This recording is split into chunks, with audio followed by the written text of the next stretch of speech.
गाना बनाने का परिणाम देख लीजिए। मैथिली में अश्लील गीत गायब मिथिलाक एक गोट गवैया के भारी पड़ि गेल। मामला मधेपुरा जिला से सोझा आयल अछि। भेटल जानकारी अनुसार मधेपुरा जिलाक पुरैनी थानाक भटौनी निवासी गायक पिंटू दीवाना अपन ही समाजक लड़की सब पर अभद्र टिप्पणी करैत गीत गेने छलाह। फेर की स्थानीय लोग गीत सुनि तमसा गेला और गायक के हजामत बना देलनि। गाना बनाने का परिणाम देख लीजिए। बताओल जा रहा अछि जे उक्त गीत मधेपुराक आलमनगर स्थित कोनो स्टूडियो में रिकॉर्ड कयल गेल छल, जकरा विभिन्न सोशल मीडिया प्लेटफॉर्म के माध्यमे शेयर कयल जा रहल छलैक।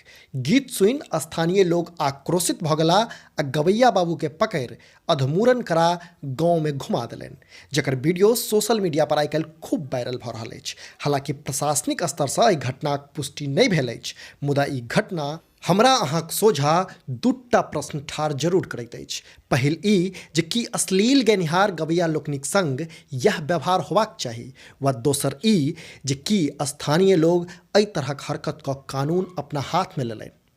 अहाँ सबके की लगैया, अपन प्रतिक्रिया, अपन जवाब नीचा कमेंट बॉक्स में जरूर बताबी। देखैत रही समधिया.com।